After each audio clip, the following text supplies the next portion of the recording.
Drop it.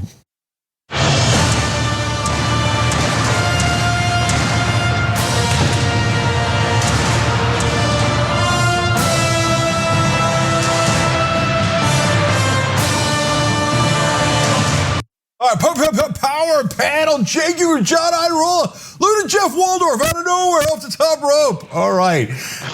So I love the story of Jeff. Jeff was one of our viewers. We did TYT Nation a long time ago. It was supposed to bring a lot of you guys in. In fact, we're now doing TYT Twitch pitch, which is very similar. I got announcements about that later. But Jeff actually did it. And he's set up now. He's got Waldorf Nation. So Jeff, great to have you on the show, brother. Thank you. Hello, Young Turks. It's good to be here. All right, rock and roll. See that, guys? Participate in the stuff that we're doing, and you never know what comes out of it. And so I love that Jeff has got his own show now.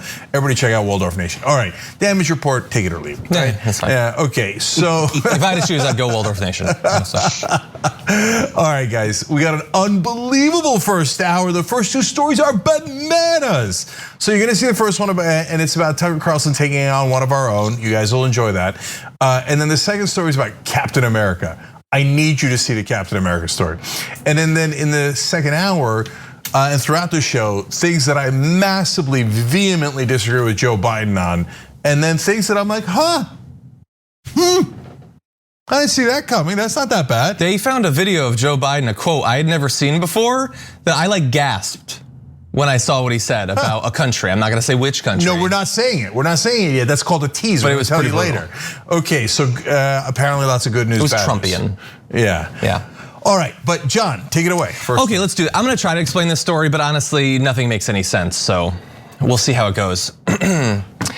Tucker Carlson is trying to get to the bottom of his belief that the NSA has been targeting him for destruction. And to do that, he has issued a FOIA against them to find out about their potential investigations into him individually. And that is a good thing.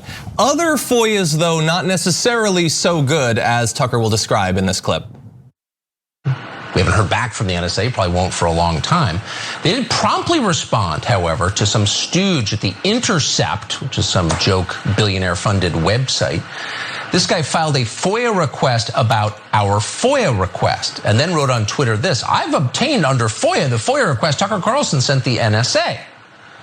So what's interesting is, and it really does kind of crystallize the total degradation of American journalism. The Intercept was founded to push back against the surveillance state. It was founded by Glenn Greenwald. And now, of course, they're busy covering it up and cheering it on. You wonder, instead of FOIAing our FOIA requests, what are you gonna find there? Nothing. Want to figure out what the NSA is doing, the largest intel agency in the world. That might occupy your time. That might be a virtuous thing to do. Doesn't occur.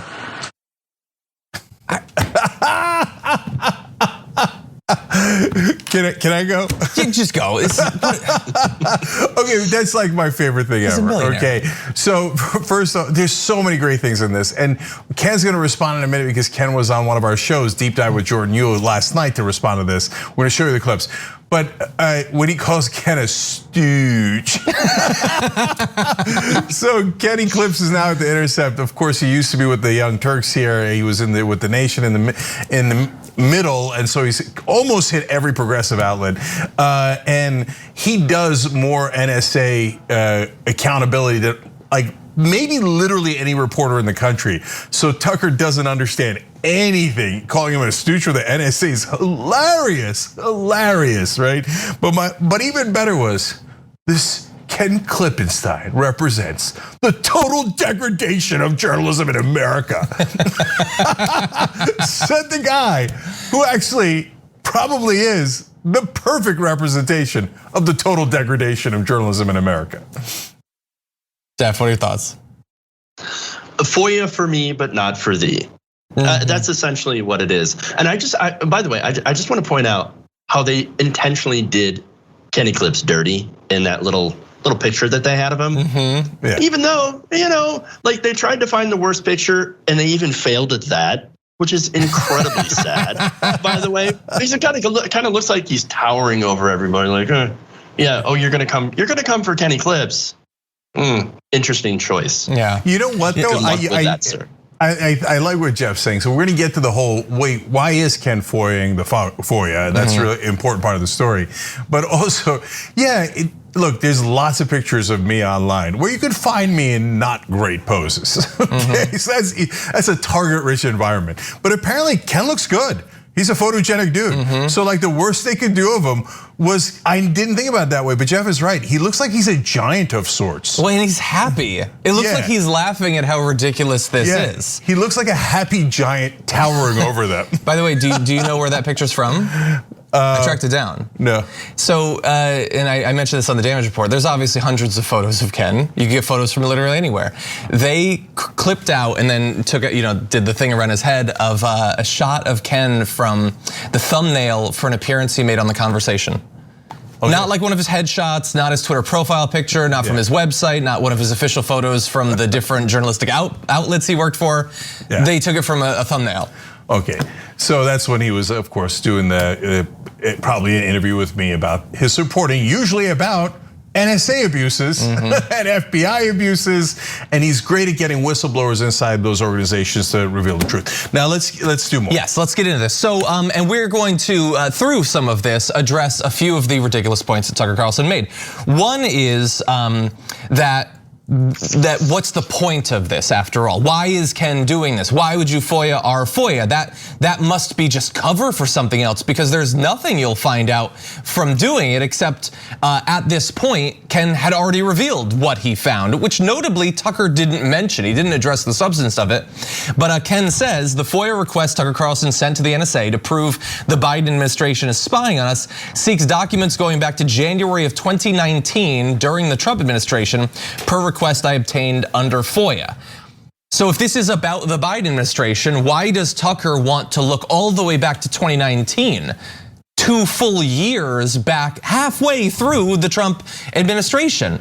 And if there's a good reason why he's looking that far back, why hasn't he mentioned that during this segment or during one of the earlier segments that he made about his NSA theory that he has? He's never mentioned why he wants to go back that far, but we wouldn't even know that he was if it weren't for Ken and for a reporter for BuzzFeed who also FOIA'd this, which Tucker also left that out too. Yeah, so I guess Tucker missed this. So for your information, the reason that you would FOIA the FOIA is so you find out which administration is responsible, because it would be, logically speaking, and we still need more information on this story, if any of it is even true, it would be the administration that started the NSA request. They said, hey, NSA, can you go get information about Tucker Carlson? So if Trump started it in 2019, it's possible that Biden has absolutely nothing to do with it, and that Tucker Carlson, wittingly or unwittingly, is attacking the Trump administration for spying in on him. If any of it is true, it might all be a figment of Tucker Carlson's imagination in the first place. By the way, now again, more on the substance real quick here.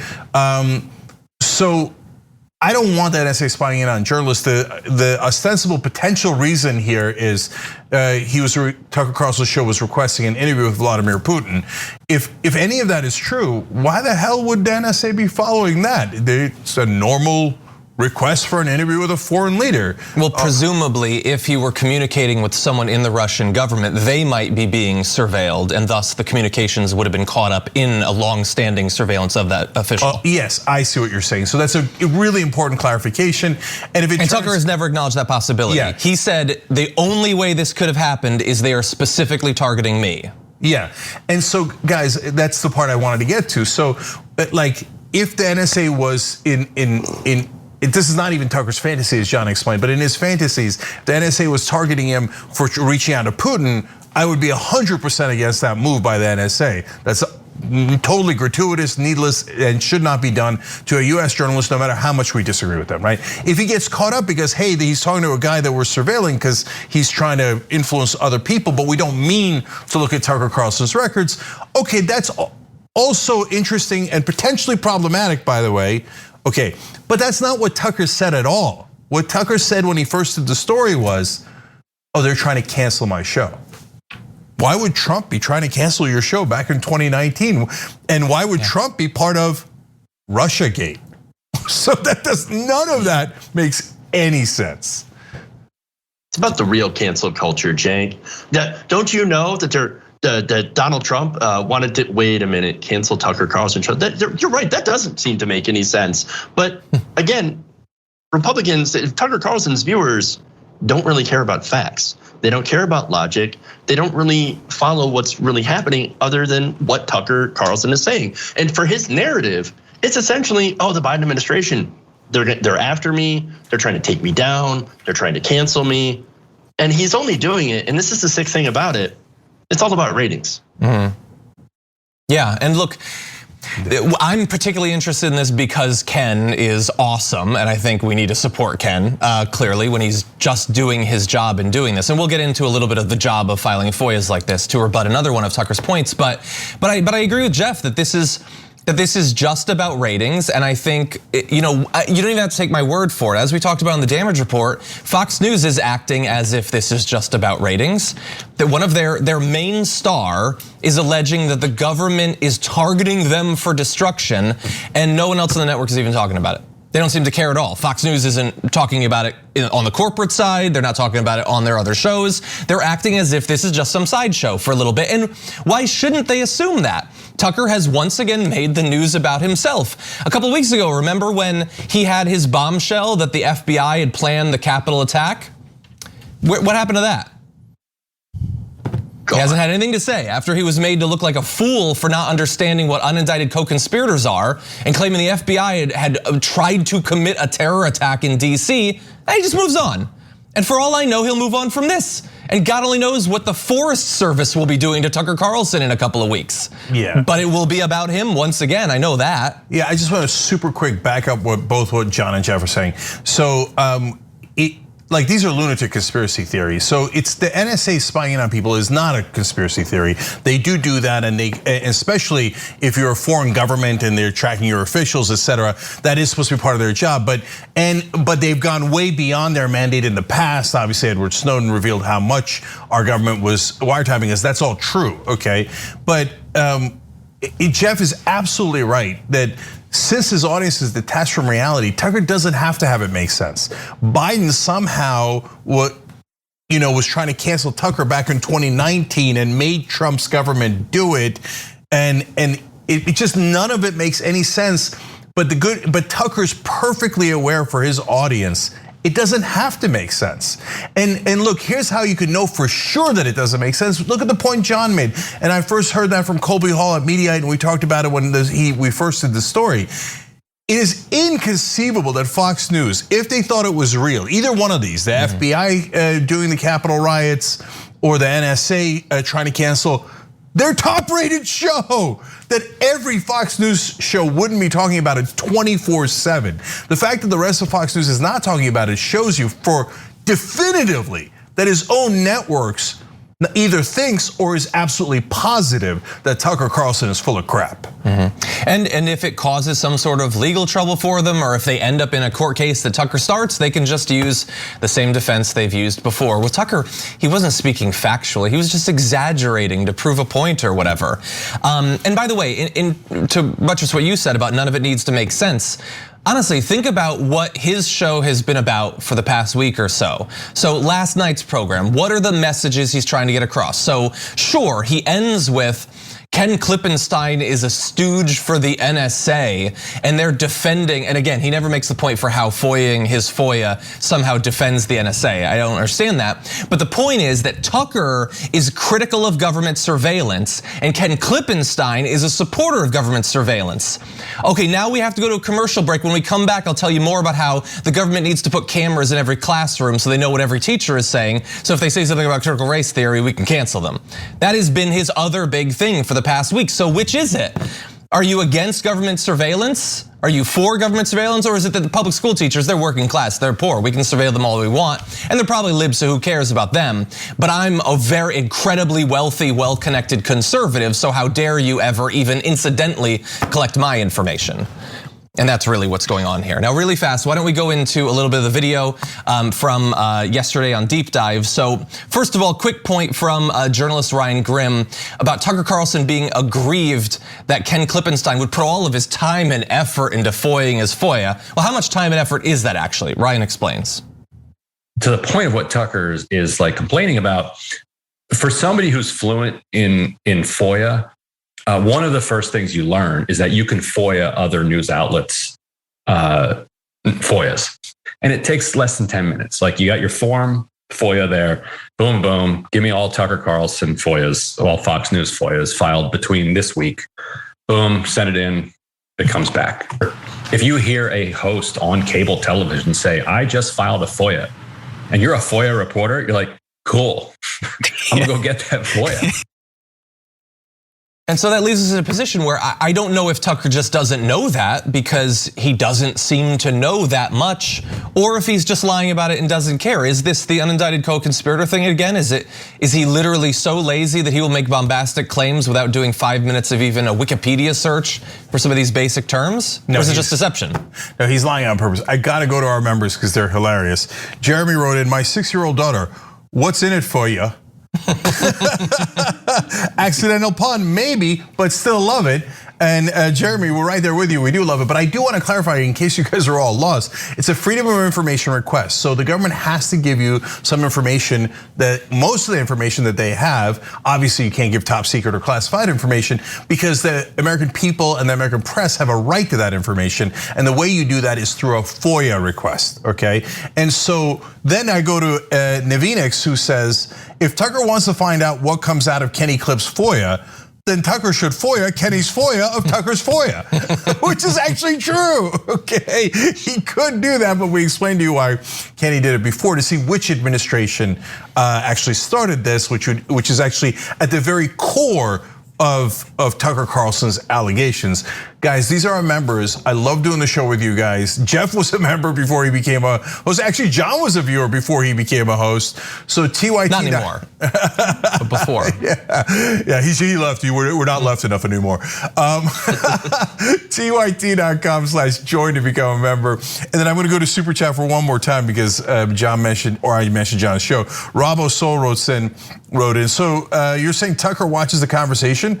Hopefully he watches the damage report too, so you can see John put him in the trash. That has happened from time to time. Oh geez, so I know you had a few things that you wanted to get to in terms of this, right? Well, you got more videos? Okay, well, yeah, why don't we go to that then? So, thankfully, Ken Klippenstein did FOIA Tucker Carlson's FOIA because that's how we knew that the search that Tucker was doing regarding the NSA goes back way before Joe Biden became president. So why would that potentially be? Well, Jordan Ewell asked Ken Klippenstein about that last night on Deep Dive. Requesting records dating back to 2019, what does that signal to you? If this is a politically motivated Biden thing to, as he said in his initial tweet, shut us down, why does it go back to 2019 when Trump is in the White House? And I don't want to get into this kind of political thing because again, the NSA, they hack things, they spy on things, they collect things. At its core, as you and I have talked about so many different places, this entire apparatus is completely unchecked, completely opaque, and invasive. If what he's angry about was that he was incidentally swept up, and trying to contact Putin, you would think that critique would extend into the Trump administration as well, because that exact same practice would have been taking place then also. But unfortunately, there are people that only care about civil liberties if there happens to be someone with a D next to their name or an R next to their name or whatever it may be. And that just gets really old. And I feel like someone like him, it probably is hard to imagine that there's people out there that don't necessarily, they just care about things in and of themselves, regardless of what the state of play is politically. Thoughts? Yeah, that would require you to be a journalist and have principles, and of course Tucker does, and he's just trying to prove some right-wing point and one that isn't remotely true. Yeah, whereas I love what Kenny Klipped does and what we try to do, which is hold Republicans and Democrats accountable. We do it politically, and Ken does it through finding out evidence about what their administration is doing, especially in the intelligence community. And there's no reason in the world why any progressive would support a Democratic administration eavesdropping on us, wiretapping us, or by the way, eavesdropping or wiretapping conservatives for political reason. We would hate that as progressives. It has nothing to do with protecting Republicans or Democrats. It has to do with protecting the idea of civil liberties in the first place. Yeah, you know what this feels like? It feels like the whole Obamagate thing, where Trump alleged that they're spying into Obama spied on my campaign. I mean, this is Obamagate 2.0 or Spygate 2.0 or whatever, and it's again based on BS. There's really nothing there. There's no there. It's ginning people up. And what's interesting too, and you said we'd be mad if if a conservative was actually spied on by the NSA. We're all being spied on by the NSA once again, as Edward Snowden pointed out. But like, could you imagine Tucker Carlson getting mad if the Trump administration spied in on Rachel Maddow or on journalists? Oh wait, didn't that actually happen? Didn't they try to get emails and phone records and all that stuff from what, New York Times or Washington Post journalists? Weird. He didn't say anything about that, did he? Yeah. No, it's a great point, Jeff. That's right, and that slipped my mind. Of course, yeah, Trump administration went after journalists and tried to spy in on them. And if it was true what Tucker said, we would hate if the Biden administration did that to Tucker Carlson. He, on the other hand, is like, oh, you're spying in on Trump's doing it? Yes, spying on all the reporters as long as it's not me. They're the world's biggest hypocrites. They don't care about principles at all. But speaking of hypocrisy, did you notice what Tucker said in that original clip about Ken? See, he works at The Intercept. He was funded by a billionaire, okay? Wait a minute. Who's the owner and hence the funder of Fox News? Oh, it's Rupert Murdoch. I mean, Rupert Murdoch's not a billionaire. Oh no, he is a billionaire. He's got $22 billion. So Tucker Carlson literally on a network funded by a billionaire attacks Ken Klippenstein for working for a network funded by a billionaire. By the way, The Intercept, as they explain later in Deep Dive, is just funded and then not given restrictions, apparently, by Pierre Omidyar. And he apparently, and I don't know any of the inside details, gave him $250 million. Now, you wanna know how much Rupert Murdoch put into Fox News before it turned a profit? It actually lost a tremendous amount of money for the first 5 years of its existence. Hence, Murdoch had to invest all of those losses to see if it had any chance of working, because he wanted to build a right-wing media network. And by the way, that's totally fine. But so a billionaire with $22 billion, how much did he put into Fox? He put in $450 million in the first 5 years. They lost $90 million a year, 5 years in a row. And then after that, they turned a profit. And again, there's nothing wrong with that. But to say like, can you believe Omidyar actually funded real journalists? Whereas our guy funded us almost twice as much, is a bigger billionaire than Omidyar, and funded us to do right-wing propaganda that he believes in and not actual journalism. So, gee, I wonder who's more principled and who isn't. Yeah. Well, Ken, you're on your own now. Let's see what Tucker does to you tonight. But for now, we do have to take our first break. When we come back, Captain America getting political for the first time ever. We'll break it down after this.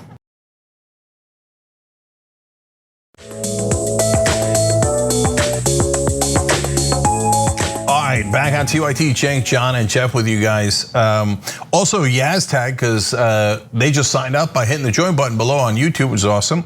And then Mark Davis wrote in on YouTube Super Chat, just this: Waldorf Nation! Okay, all caps and an exclamation point. So everybody check out Jeff's show, Waldorf Nation, as well.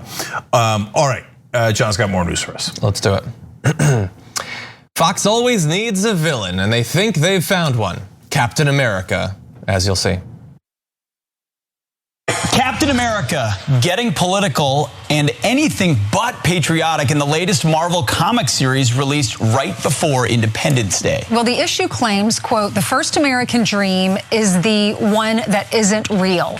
It's one some people expect to just be handed to them, when the truth is it never really existed in the first place. Other cultures, immigrants, we're at our best when we keep no one out. A good dream is shared radically, shared with everyone. When something isn't shared, it can become the American lie. All right, well, you confused? Okay, No. Yeah, no. Most of the time lately, I am confused. But that is Fox News, conservative network that believes that libs get triggered by things, and they're so harsh about things that are politically incorrect. They need to just lighten up when things aren't politically what they prefer. So, of course, they've had a news cycle. They're following Newsmax, by the way, in melting down in segment after segment because they didn't think the politics of a piece of pop culture was correct. So again, the left is censorious. The left needs to relax about political correctness. And here's Fox freaking out because Captain America got political for the first time ever. Well, except for that time when Captain America punched Hitler on the cover of one of the magazines. Occasionally it's dabbled in politics from time to time, but what do you guys think? Is this gonna work? Yeah, so I have 1,000 things to say, but let me jump in with 2 things. Captain America, the original Antifa. Remember, that was the whole point of Captain America was to fight the fascists, when Hitler, etc. When they were, we Americans were fighting the Nazis. The rest of us think that was the good old days. Fox News is like, I wonder what they would have said about Captain America back then. Oh, I guess he's Captain Woke. Wants to fight the fascists. This Antifa, maybe Captain America did the Capitol riots. We don't know. Right, but I just want to I have so much more, but I want to make sure that Brian Kilmeade's not confused anymore. Wish me luck. Sure. Okay, so guys, in case if you're a conservative and you didn't understand what Captain America was saying there, and by the way, it's a fictional character, just note for the record. Okay, he's saying, look, if you don't share the American dream with immigrants, and because that's what this part of the comic book was about, right? And there was a whole conversation about it. And the bad guy calls the foreigners and immigrants dirty. That's probably why Fox News was offended in the first place, because Fox News calls them dirty. But we'll get to that in a second. And Captain America was saying, now if we share the American dream with everybody and everybody has hope and opportunity, then it really is the American dream. But if you're not sharing it and you're only making it available to certain people, so what's an easy and obvious example? So when we had slavery, were we sharing the American dream with black folks in this country? Well, obviously not. So did they have a shot at the American dream? Well, they were slaves, obviously not. So to them, it was the American lie, right? And you could extend that to other groups at different times in American history. So Captain America is not saying let's kill the American dream. He's saying the exact opposite. He's saying let's expand the American dream so that it applies to everybody. And that's why Fox News is upset. They're like, no, it's just for us. It's not meant for the dirty immigrants. Thank you for proving our point and being appropriately un-American. That's why Captain America is fighting people like you. Yeah, you're absolutely right about that. I mean, okay, so, I mean, it always kind of boggles my mind how people could think like the people on Fox News. How you can look at, immigration and think, no, we don't want those people in our country. And then they'll sit and complain, of course, about people who want to include people. Oh, they're throwing, around words like woke and, I can't think of any of the other words that they throw out, but they're, they cry. And that's the thing. All these segments on Fox News are nothing but conservatives crying, crying about inclusion, crying about, actually wanting to share the American dream with other people because they don't actually believe in the American dream. They never have. They've always been on the wrong side of history. They would have, would have sided with the British during the Revolutionary War. They side with, of course, corporations. They side with white nationalists and white supremacists. How more un-American can you get? Yeah, well, and they declared in the beginning of that first video we showed you that he's certainly not patriotic. Well, so first of all, how is it up to you? I mean, you can have your opinion or whatever, but the idea that Captain America would want everyone to have access to, all of the potential and promise of America, I say that's patriotic. I think quite a few Americans would believe that that is actually patriotic. So that's nonsense. And again, Jeff is right. It is just, we're supposed to have something to be aggrieved about. And obviously they don't care, but Brian, what's his name? Kilmeade? Kilmeade doesn't care about what's in Captain America. He's not reading Captain America, but what he does know is the audience out there loves feeling like victims. They love feeling like everything is arrayed against them and everything is coming for them. And so why not Captain America too? So it's their job to look out there for anything that they can pitch as not going their way and complain about it. And I will double down on what I said earlier. They love to say that the left or the center, these people are too concerned about things being politically correct. And it has bothered me for years that some people in the center or even on the left have played into this, that Bill Maher goes on his long tangents about political correctness and all that. And now people are buying into the cancel culture stuff. It is absolute BS. I almost swore there. Absolute BS. Everybody likes certain politics in their things if it agrees with them, and they don't like others. So you're being too politically correct if you don't like someone using the N-word, but if you whine on cable news because someone said, hey, let's not demonize immigrants, that's totally cool. That's not demanding any sort of correctness in your politics. That's not trying to get anything canceled or anything like that. All of this is BS. It is a narrative framework set up to make certain sorts of criticism acceptable and others not, and we cannot play into it. Yeah, do we have more? We do have more video, actually. More because it's hilarious. Yes, and then I have a point I want to make about what John said. Sure. So they're going to bring in their big guns, the massive celebrities who want to opine on this, who've played similar sorts of roles to Captain America in the past. Here they are giving their thoughts about Captain America. So what does Superman have to say about that? Dean Cain played that role and took great pride in it. I am so tired of all of this wokeness and anti-Americanism. We just celebrated our 245th birthday. In my opinion, America is the greatest country in history. It's not perfect. We are constantly striving for a more perfect union, as we all know, but I believe she's the most fair, equitable country ever. We keep reaching new levels of insanity. That's all I can say. This is, it's obvious America is a great country. This is just another example of lies from the left. I mean, I agree with what Dean Cain said this earlier. Are these American blasters out there? Have they really spent time in other countries to see what the comparisons could be? I look at Hollywood and the public education system. They're sitting out there encouraging us to hate each other. Walt Disney said back in the 1950s, he said, movies and television will influence our youth. And look at what's going on in the streets across America today, especially in all the blue states and the blue cities and all the anger and hate and violence going on out there. It's so sad when Captain America is now like Captain Woke or Captain Propaganda. Did I miss an issue where he was kidnapped by liberal arts professors and was forced to move to Portland?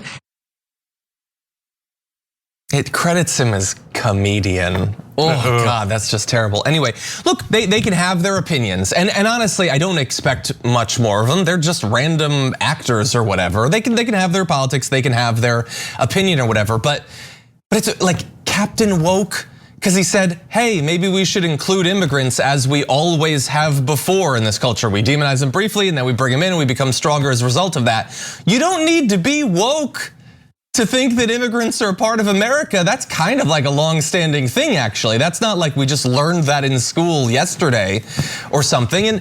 And again, it's not even internally consistent. Dean Cain says there, I'm just sick of the wokeness. I'm sick of all this. Now, America's not a perfect country. Okay, well, let me stop you there. How dare you, sir? How dare you, Dean Cain, say that America's not perfect?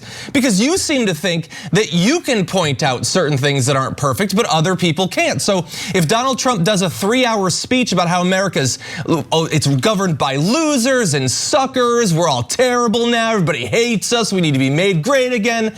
That's all fine. That's a fine criticism of America. But if a fictional character says, hey, I think immigrants are okay, then that's unacceptable. That's Captain Woke and everything. And again, it's not just that we each have our critiques. They're not satisfied with that. They want their critiques to be awesome, and everyone else, if they critique, they're being censorious, they're being woke, they're being too whatever, too lefty. No, we all like some things and we don't like other things. You don't get some sort of feigned moral superiority because you're criticizing something that a lefty made up. So I loved all of this so much. Sorbo says they're trying to get us to hate each other. No, this is literally the exact opposite. Captain America was like, don't hate the immigrants. They become Americans just like us and we should expand the American dream to them. How's that hating each other? They're not even trying to make sense anymore, right? And Dean Cain, by the way, part Asian, obviously immigrant in his family, right? And Captain America in the comics talks about, in this episode, talks about how his families is immigrants, Irish immigrants from back in the day, and how they suffered discrimination, etc. Maybe Sorbo was talking about, Kane, it was Superman, Superman versus Batman, getting people to hate each other. Maybe that's what he's talking about. Maybe. I don't know. Superman also an immigrant. That's right. In fact, Superman, an undocumented alien. It's just, it is what it is, right? I don't want to call him illegal, but he didn't come with any papers. But guys, let's keep it real. My favorite part was the Captain propaganda, right? Because Captain America, if we're being honest, was always propaganda, right? Even like in the beginning, he was like, oh, the Americans are great and the Nazis are bad. Now that's true, it's overwhelmingly true, right? But it was meant to like rah, war effort, etc., right? Now we like that. And so we try not to call it propaganda because we like it, but if we're being honest, it had a message. Everything has a message. I mean, what kind of a vapid thing doesn't have a message? And Captain America's message actually has been consistent throughout. America is great when we are open, when we're fighting the bad guys, the fascists, etc.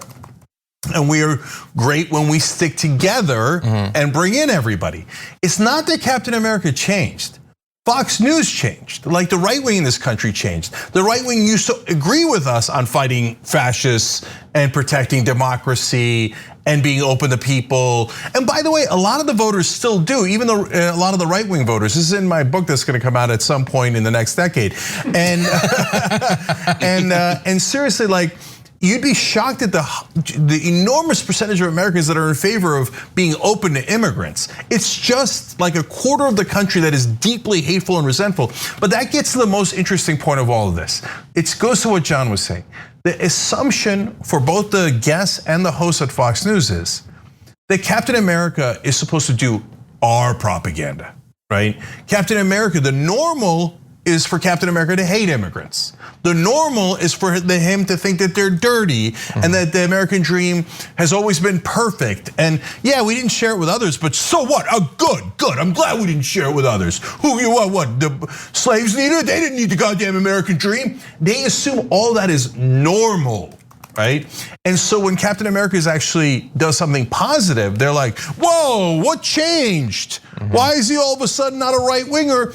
Which we assumed was the patriotic position. Yeah. No, your assumption was never correct. This country's never been right wing.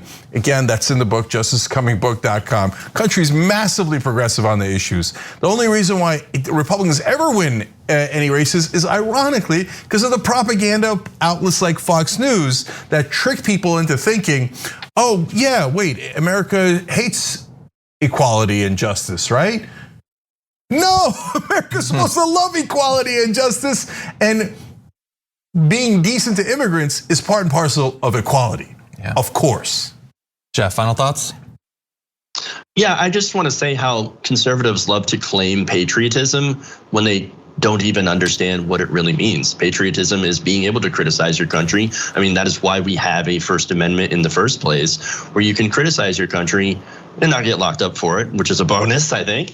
But to criticize it, not just to criticize it, but to actually make it better, to make it more open, to make it, to take care of our own people and to welcome new people in. Because when we welcome new people in, we're that much stronger. Jake, you're an immigrant.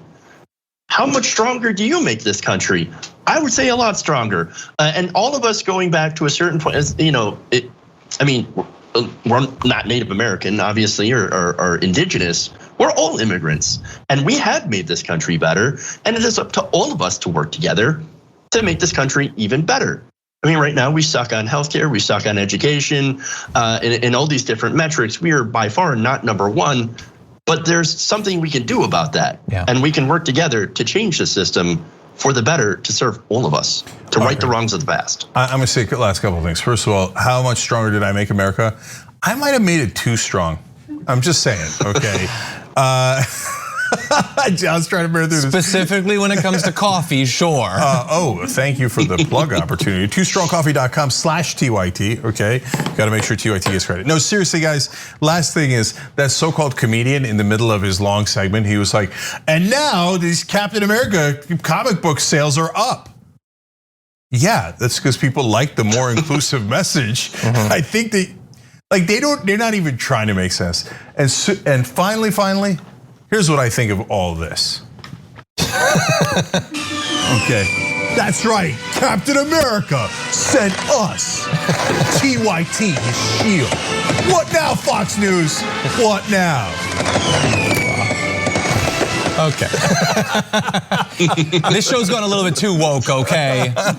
It's taking up the whole frame.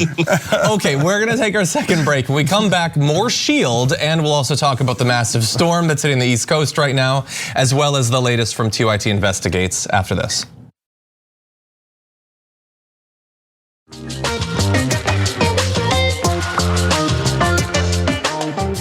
All right, back on TYT, Cenk, John, and Jeff with you guys. All right, John's got the next story for us. Okay, let's jump into it.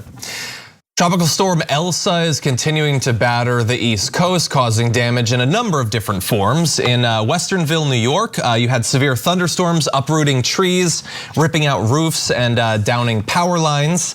Connecticut was hit with major floods this morning as several inches of water filled the streets of Hartford and downtown New Haven. Over in West Haven, a landslide caused by rainfall near the Metro North track shut down train service to the city. And this is Elsa having moved a bit up the coast. Earlier, it had really hit New York hard, and video of subway lines being flooded went viral, fairly understandably, as you'll see in this clip.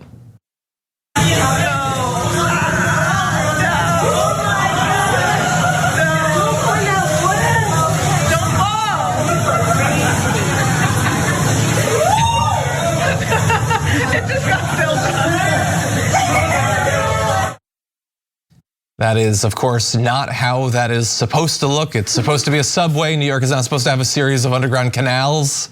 You're not supposed to need to put on waiters. And supposedly, people were dispatched to clear out some of those areas. And the actual subway lines, only in one particular area were down even briefly. But that is still obviously a massive inconvenience for the millions of workers in New York who desperately have to get to work, as well as being potentially a health hazard, because I'm just gonna guess based on New York and the look of that water, but I don't think anyone should be having direct skin contact with anything that was in that video. Yeah, so I remember when Inconvenient Truth first came out, and that was the movie where Al Gore was doing the presentation on climate change. And in the movie, they talk about how some portions of New York City could be underwater if this climate change continues. And Fox News at the time was like, New York being underwater, Al Gore, what an alarmist nut job, crazy, of course not. Oops. And of course, this is not the first time this happened. Many times since Inconvenient Truth. In fact, there was an Inconvenient sequel where they featured how many times New York has gotten flooded. And now, as we've told you many times in Miami, there's sunny day floods where Miami starts flooding when it's not raining. It's because the sea levels are rising and the oceans have risen overall, and now that's affecting Miami, New York, etc. So an AOC, of course, fought back against this.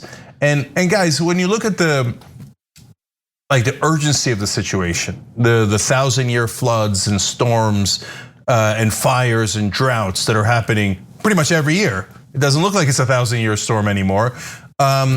You realize in Washington, they're still talking about parliamentarians and filibusters. Like, this is insanity. We got to go right now. And they're not going to, but Biden's not. He's going to do the weak sauce version of the infrastructure bill, and he's not going to do any of the green energy parts.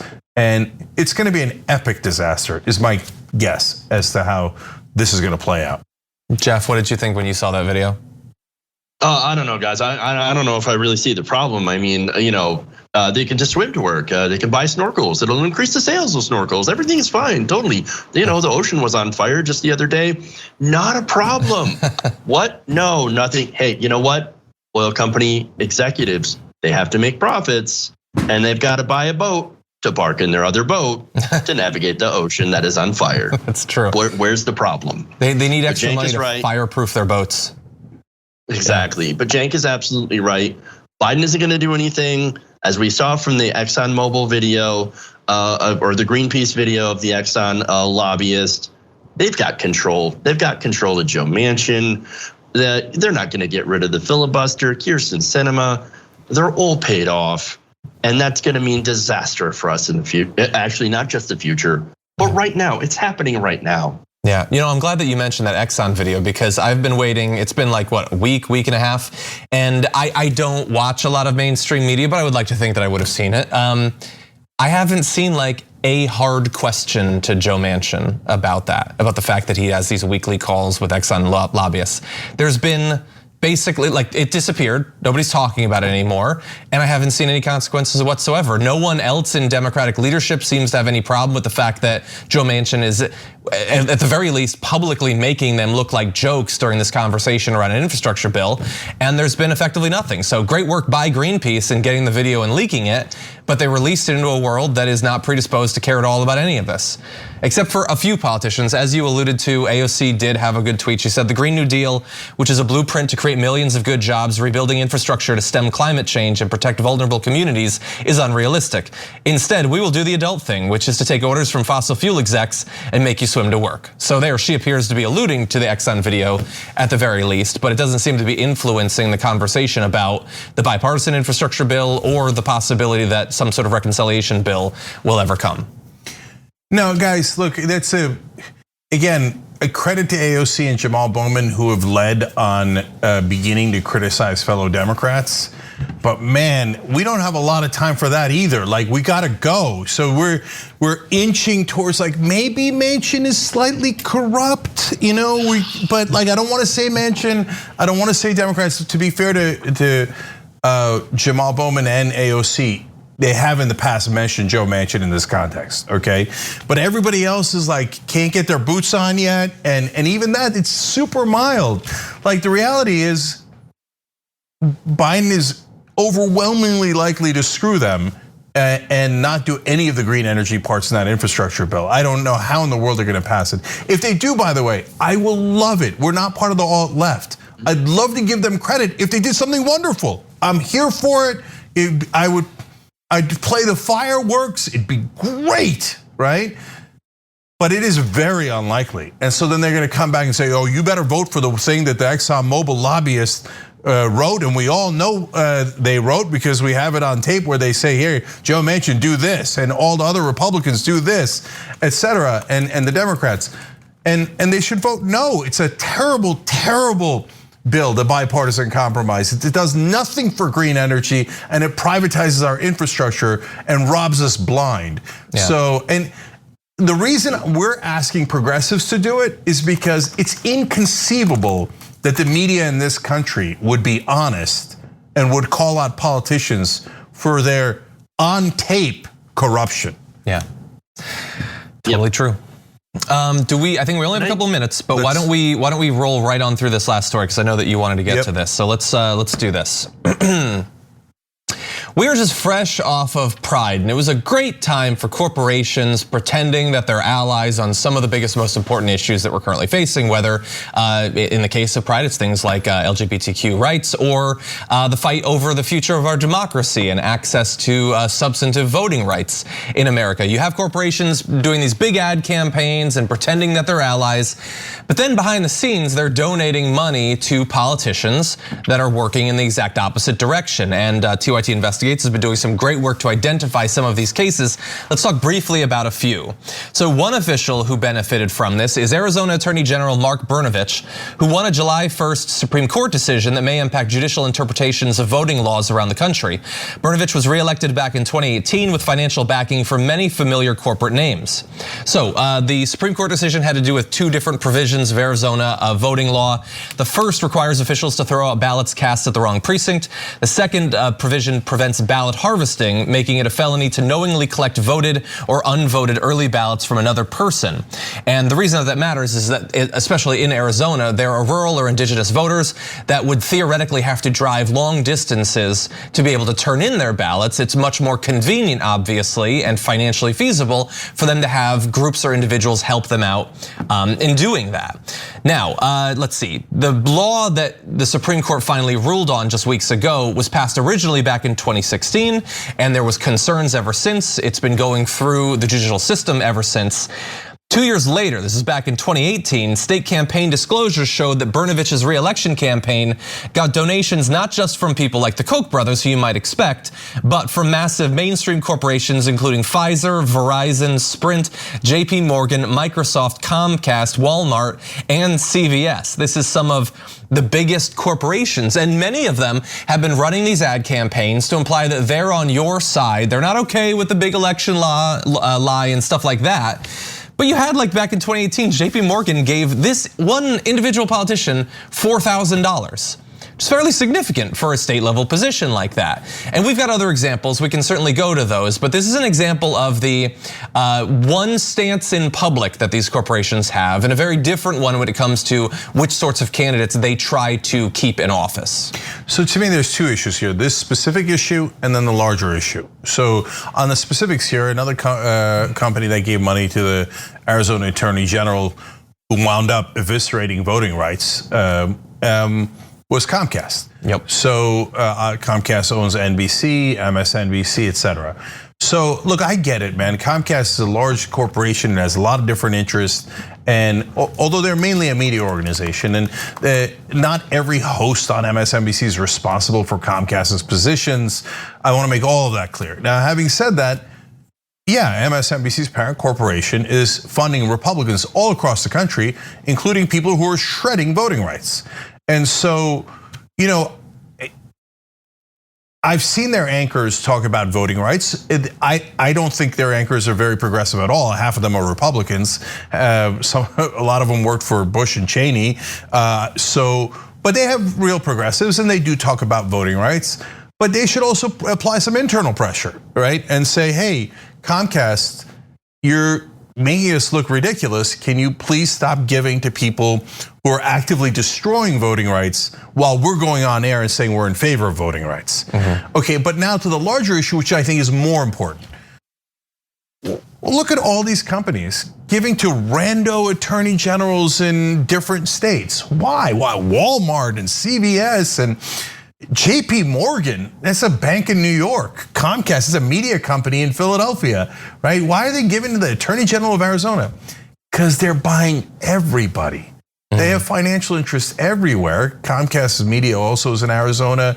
I'm sure there's some regulations that affect JP Morgan in terms of financial industry in Arizona. And they're like, oh, just in case, let's just purchase all the politicians. Since bribery is legal in America, let's just bribe them all so that in case anything ever comes up that touches our financial interests, they'll know, hey, you better do as you're told, otherwise we won't give you the money you need to get elected. This system is sick, it's diseased, it's completely corrupt. Wolf-pack.com, go join them, wolf-pack.com. And actually make a difference. They're nonpartisan and they're trying desperately to get money out of politics, and they're for real. Otherwise, all these companies are gonna buy every politician on every issue. And there's a reason why they do that, obviously, because it helps them financially, as Jake pointed out. I mean, you buy all these politicians and they will reduce your taxes, they'll cut regulations, and they'll give you favorable deals. And so, yeah, it makes total sense to buy everyone. And by the way, to do voter suppression, to support voter suppression, because guess what? That's how Republicans win. It's essentially the only reason Republicans tend to win is by making it so that people can't vote, or they get kicked off their voter rolls, or you've got gerrymandering, or you've got redistricting. That turns out to be unfavorable towards Democratic candidates, and who also, by the way, do take a lot of money from these, from organizations like Comcast. And so, yeah, it is a sick, disgusting system. Get the money out of politics. That's the only thing that I can say. Yeah. Lastly, on the back to this specific issue, understand how this game is played too. So the JP Morgans and the Comcasts of the world publicly say, we are in favor of voting rights. They put out statements. We are in favor of voting rights and we don't want those laws passing. We want to include everybody in our democracy. Why? Because they're trying to get black customers, Latino customers. They're capitalists and they want to get all those people to come and be their customers, right? But then behind the scenes, they go fund Republicans to cut voting rights. Why? Because they need Republicans for tax cuts and deregulation. So they're not actually in favor of voting rights. That's just marketing to trick you into becoming, basically shopping with them and paying them money. But meanwhile, they take some of your money and funnel it back to the Republicans that are taking away your voting rights. And that's a fact. And so, by the way, read the whole article. We'll put in the description box below on YouTube and Facebook. It's from TYT Investigates, our group, and they did a phenomenal job with it. Very proud of them. Exposing corruption all the time. All right, we're out of time. I want everybody to check out Waldorf Nation. Jeff, thanks so much for being on. We appreciate it, brother. Thank you. I appreciate the opportunity. Yeah, absolutely. And of course, everybody check out Damage Report. Great show on the network, followed by Indisputable, and now on some days followed by another Young Turks viewer or viewers, Ben Carolla and Raivana, who won our Twitch pitch contest. That's on Twitch. But obviously, and Jeff's got his own show, and John's obviously part of the TYT network, but they also came up as viewers. So I love that we all do this show together. All right, we're gonna come back and have an amazing second hour. We'll be back. Thanks for listening to the full episode of The Young Turks. Support our work, listen ad-free, access members-only bonus content, and more by subscribing to Apple Podcasts at apple.co/TYT. I'm your host, Cenk Uygur, and I'll see you soon.